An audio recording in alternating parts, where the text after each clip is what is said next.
Central Asia has been attracting adventurers since the times of Marco Polo. In their notes, medieval mavericks filled this semi-mythical area at the world's end with fantastic creatures and unprecedented miracles and riddles. To this day, this mysterious region attracts Western tourists with its landscapes and biological diversity. Together with the Outdoor KZ permanent TV expedition, you will travel to the most picturesque corners of Central Asia, get acquainted with its flora and fauna, and immerse yourselves in the everyday life and traditions of the people living in the wild. Where does the master of the mountaintops live? What is the highest summit of the northern Tian Shan? What were Saltaire Saparbaev and Nikolai Knyazov searching for in the upper streams of the left Talga? Who attacked Bikau? What is the difference between ancient Talkirs and modern Talga? How many years one needs to catch snow leopard on camera in its habitat? What is the proper way of crossing a mountain river? To answer these and other questions, the Outdoor KZ team is heading to Almaty Reserve.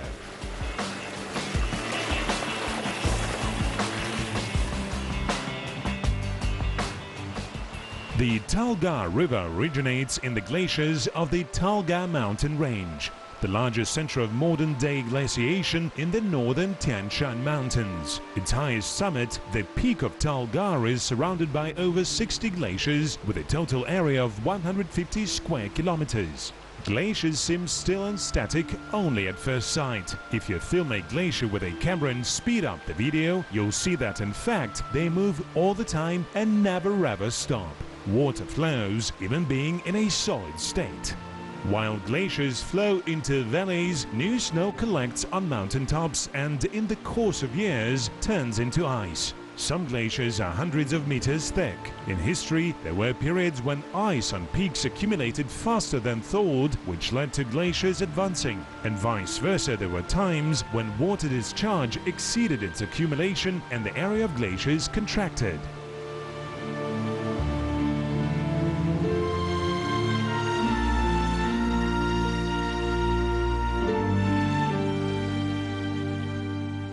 The three tops of the Talga peak, up to 15,000 feet high, apparently surpass the European Mont Blanc, wrote Pyotr Petrovich Simonov-Tanshansky in 1957. The scientist described Talga during his first journey to the area, but couldn't determine its precise height and geographical coordinates, not being a topographer and lacking corresponding tools. 1.5 years later, the surveyor Alexander Fyodorovich Golubev did it. In the mid-20th century, the height of the Talga peak was 5,017 meters above sea level. By now it's gone down to 4,979. Comparing modern satellite imagery with the last century maps, it becomes clear that the glacier's configuration has significantly changed. In the last 50 years, the Talga's ice cap shrinked and the peak grew shorter.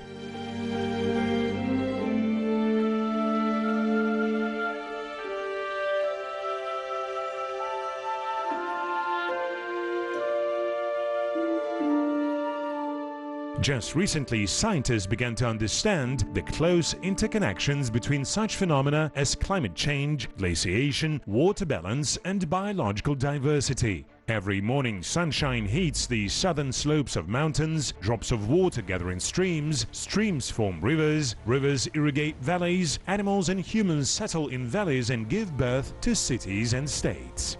Centuries pass and the sands of time sweep ancient civilizations. Nonetheless, the river continues to flow, and life in its valley will continue as long as the mountains continue sharing their life-giving moisture with us. The Transili Alatau stretches for 380 kilometers in latitudinal direction. Its foothills host more than 100 villages and cities, including the multi-million Almaty agglomeration. According to archaeological research, rock paintings and historical finds testify to the fact that humans had been living in the Transili Alatau area since extreme antiquity.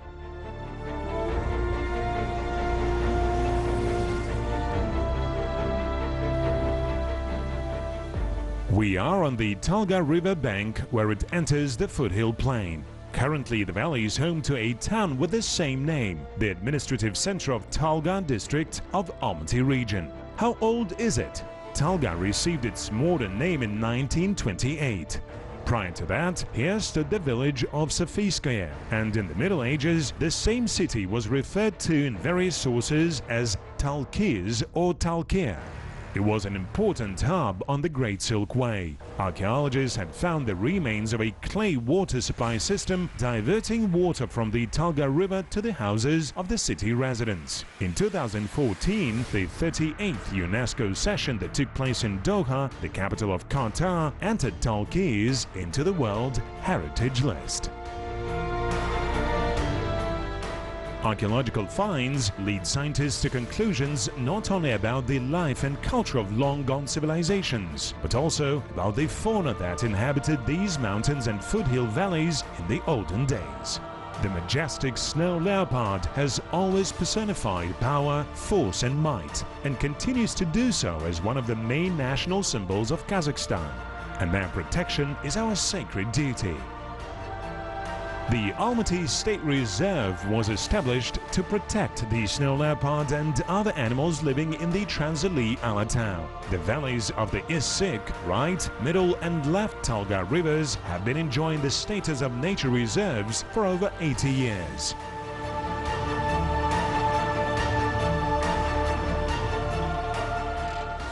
Tourists are allowed to walk the eco-tracks located on the territory of the reserve, but in order to do so they need to stop by the Department of Environmental Education and get the necessary permits. The best place to start your acquaintance with the Transsili Alatau wildlife is the reserve's museum.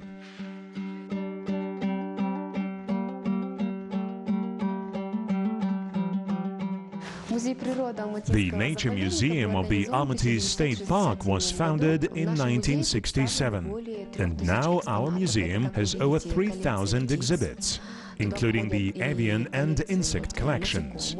Here you can see our collection of mushrooms. The zoologists of the past faced a tough task of streamlining and structuring the animal and plant worlds. They needed to find and define thousands of various species. Zoological connections were exactly the tool that aided scientists in their job. Modern zoology is gradually shifting towards new research methods.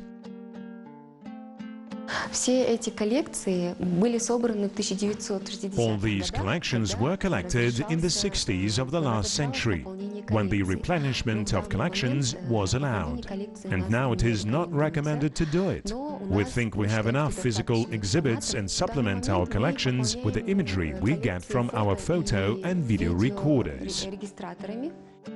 Scientific and informative or educational tourism is becoming increasingly popular. People no longer want to just walk across gorgeous landscapes, but are eager to learn something new about the nature.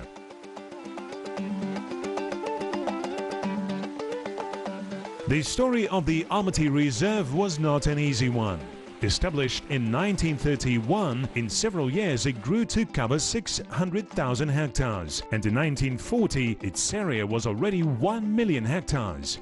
In 1949, as per Stalin's personal order, 100 reserves, including the one near Almaty, were closed. It was reopened only in 1961, and its current area is about 71,000 hectares.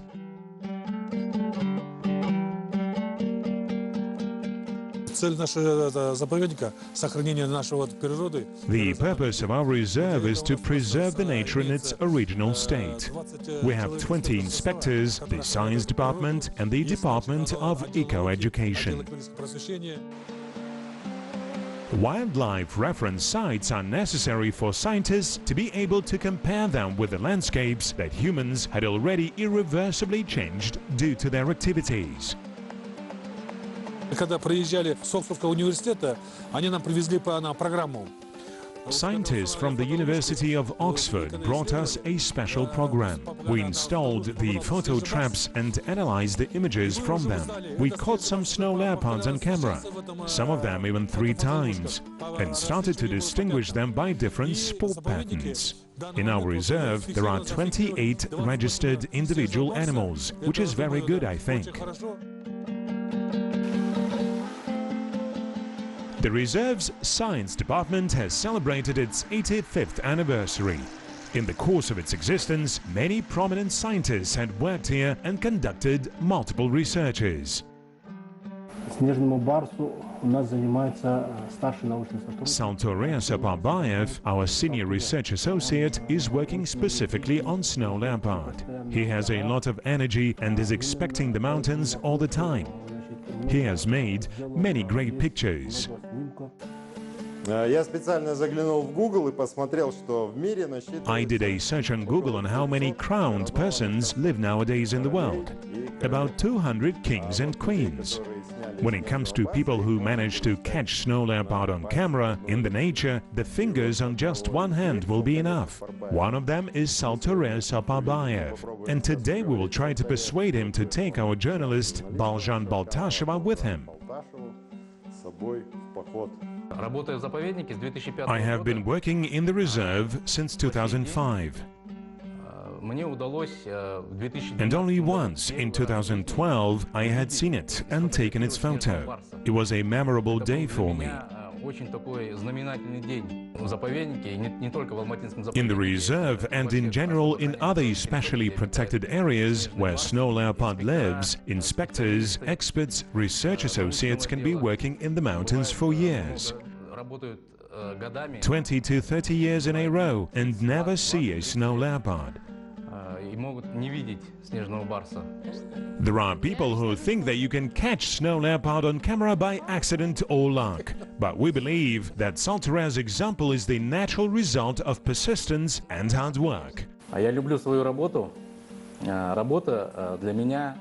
love my job. For me, it is more like a state of mind. My family and friends didn't understand me when I just started working in the Almaty Reserve and would spend a lot of time in the mountains. Now, thanks to my pictures and my knowledge, they're beginning to understand and don't resist my going to the mountains. Will you take me with you? I saw an argali and a ground jay already, but have never seen a snow leopard in my life. And are you aware that the conditions in the mountains are rather extreme? Are you ready for this? Of course. How can I miss such an opportunity? So is there really a chance of taking its picture? Of course, there is always a chance. Beginners usually get lucky, as they say. I myself have been walking the mountains for 8 years now, in winter and in summer, and can boast of only one encounter. So, zoologist Saltorea Sopabayev, videographer Nikolai Knyazev, ornithologist Amanbol Sayakanoli and the outdoor KZ team are heading to the mountains. All entry and exit points of the reserve are controlled by these special checkpoints. Horseback and pedestrian inspection groups regularly patrol the mountain tracks. The road extends along the left Talga but stops after several kilometers, coming to the last cordon. For the most part, the reserve doesn't even have horse tracks, so the only way to get around is on foot. At the cordon, our research team meets inspectors Saulkan Mushanov and Aidos Alibayev. According to the tradition of mountain hospitality, first of all you need to feed your guests and only then talk business. Saulkan Mushanov tells the guys an amazing story.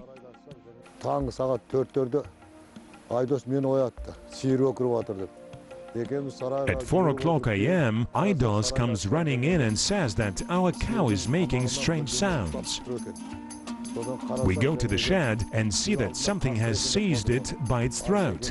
At first we thought it was a wolf, but after a more careful inspection, it appeared it was a snow leopard.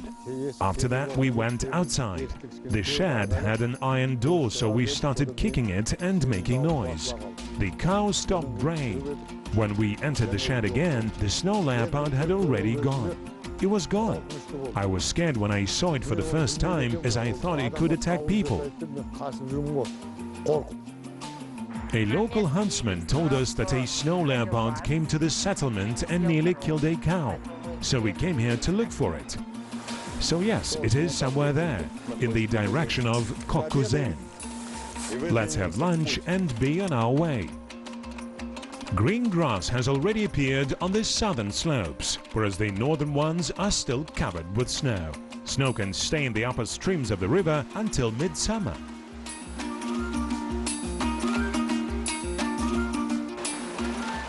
The Talga has a whimsical character. At times, it's nice and quiet and its water is crystal clear. But after a heavy rain, the river's temper sharply spoils. The water darkens and gets a coffee shade to it, and the river roars like a wild animal.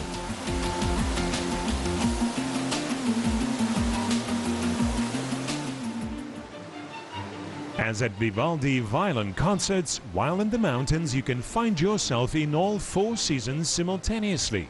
While in valleys flowers begin to blossom and bumblebees are already buzzing around, the mountain summits are still blown over with piercing blizzards. A minute ago the sun was shining brightly and now it is already snowing. When the weather spoils, hoofed animals and following them snow leopards descend to lower mountain belts. When it gets warm, they all go back up.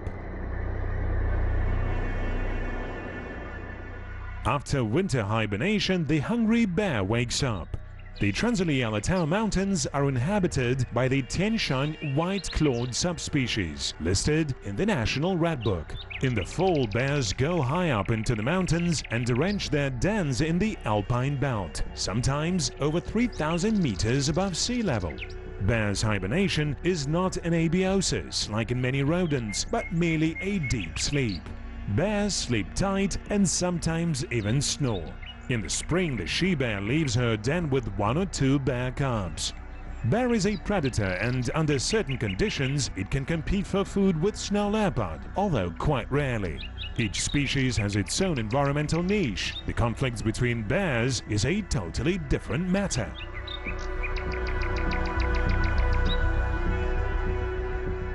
This is an adult male. To accumulate enough fat for the winter, it needs to eat at least 700 kilograms of nuts, mushrooms, berries and other food. Therefore, bears vigilantly protect their feeding grounds from competitors. And if a stranger violates the borders, most likely there will be a fight. There is only a 1-month exception for females in June. The males become more hospitable and during this time don't mind sharing food stocks with ladies. During any other time, female bears with their cubs prefer to avoid males. US scientists have been studying bears in Alaska by means of radio chips. They found out that with age, the character of males becomes corrupt and many of them begin to sin with cannibalism. On occasion, they can even devour their own cubs. Nothing like that when it comes to relations with snow leopard. Absolute adherence to the policy of valid neutrality. These two large predators can coexist within one and the same area and never attack each other.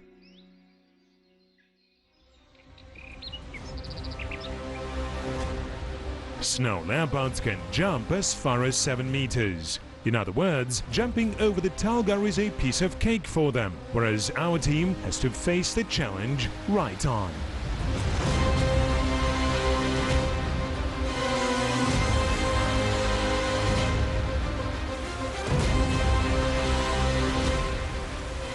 In the past, somewhere here there was a log over to the other side, but it appears it was washed away by the spring flood.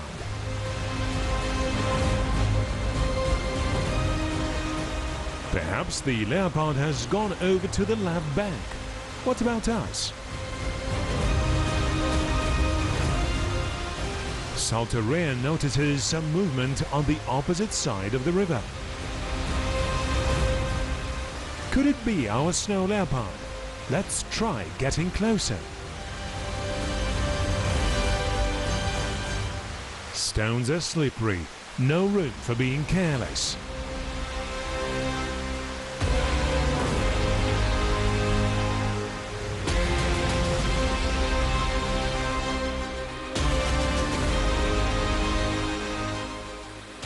One wrong move and you'll end up in the river.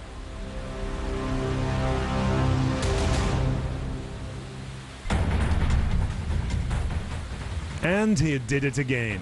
Our operator has the talent of getting himself into every trouble possible. Dipping in the mountain river in this weather is not the best way of studying the snow leopard. What should the second operator do in this situation? Help the companion or capture the accident on camera? A true journalist, no doubt, will go for the second option.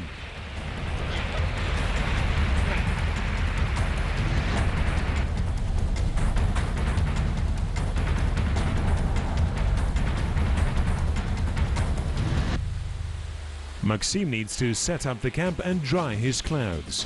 Saltore, Nikolai and Amanbol cannot interrupt the quest for snow leopard because of the little addition adventure that our operator got into. They promise snow tomorrow.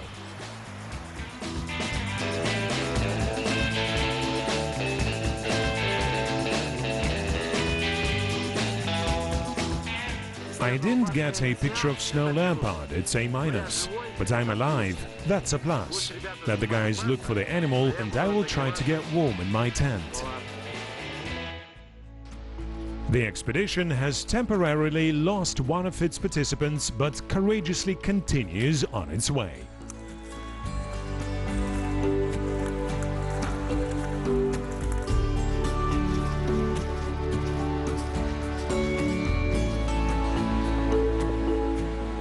The researchers have been wandering around the forest for quite some time, but no traces of snow leopard can be seen yet. It's an extremely cautious creature. It hides and observes the people from a reliable shelter. You can pass by it several meters away, but still not notice a thing.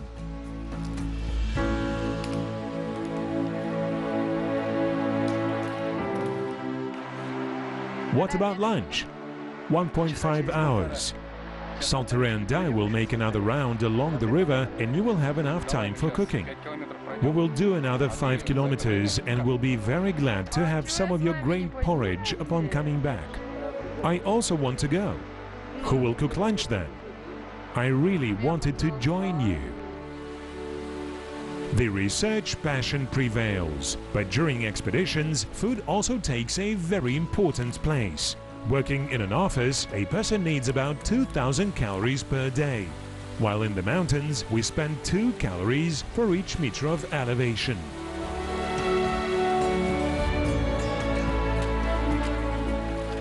Baljan is going back to the camp to organize some food and the guys are walking up along the river.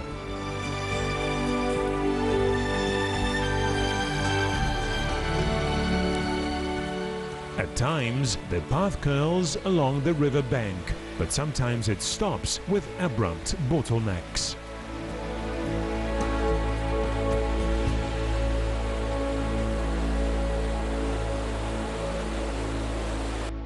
Saltore and Nikolai notice some movement on the slope between the trees.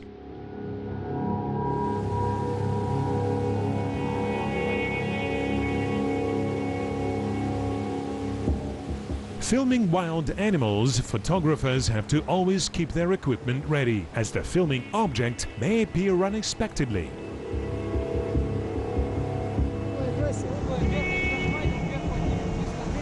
Just in case, we need to be on alert. If this is really a leopard, our encounter may be rather fleeting.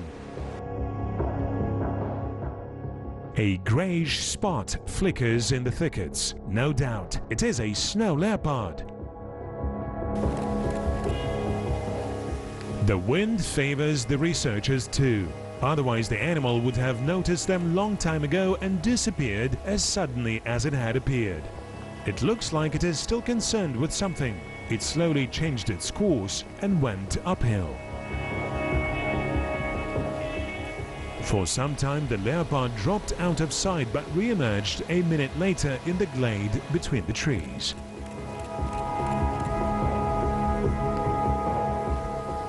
That was it. Our meeting lasted for a mere several minutes, but every bit of the effort spent was definitely worth it. Nikolai and Saltore make a video report of the meeting. We caught it in an open area across the river, have taken a couple of shots, but it didn't stay with us for too long and disappeared in the woods. It's time to go back to the camp and please our companions.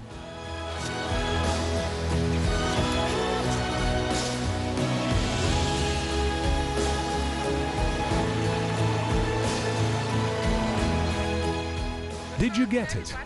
Yes, we did in fact. Are you kidding me? Seriously? No joke. Have a look. What do you say? Why didn't you take me with you? I could have taken a couple pictures too. We couldn't risk it. Wow, that is so cool. Maybe I still have time. Don't think so. It's gone.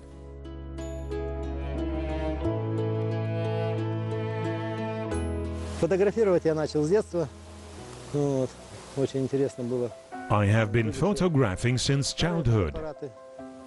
Вот, смена 8. With the old cameras at that time. Smena 8 was my first one. After that, I had used all these Zenith modifications. Красивых видов. I love mountains, photographing birds and animals. С таким человеком, как Федосенко Александр Кириллович. Working as a huntsman in the Almaty State Reserve, I got acquainted with an exceptional person, Fedosenko Alexander Kirillovich. For several years, I had been going on inspections with him, and we'd taken many great pictures. There were boars and even a leopard hunting when it put down a teke. But my dream was to make my own shot. In 2007, I got serious about it together with Saltare. But we just couldn't get it for some reason. This year, we did manage to catch a leopard in the wild nature. I hope it wasn't the last time.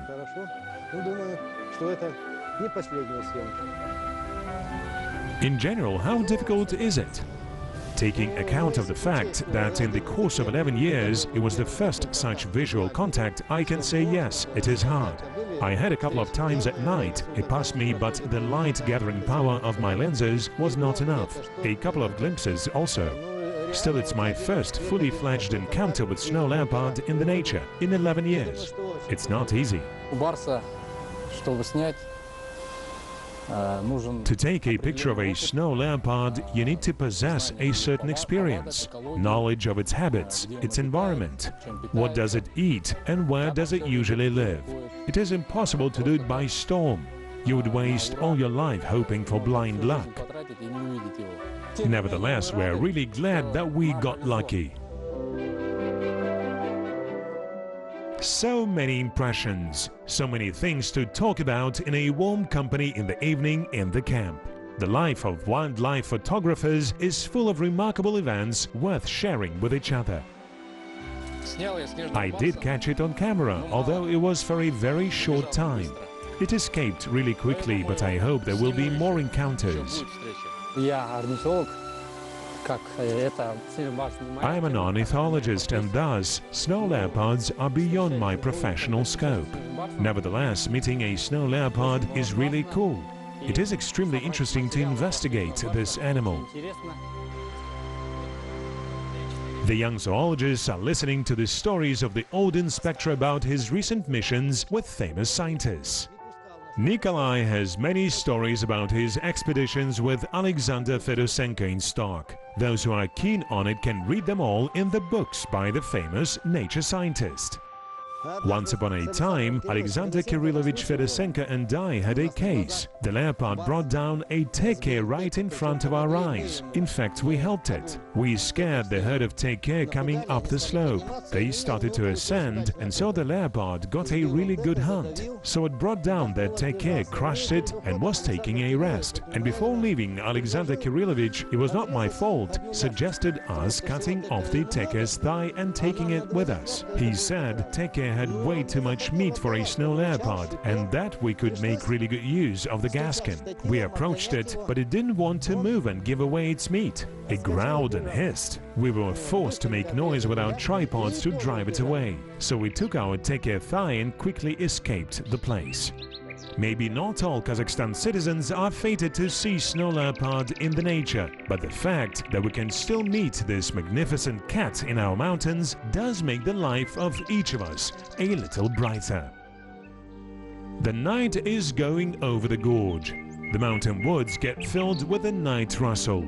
It feels so good sitting on a river bank, looking at the nightly starry sky and repeating the verse by Boris Pasternak in your mind. The nature, the world, the secret universe.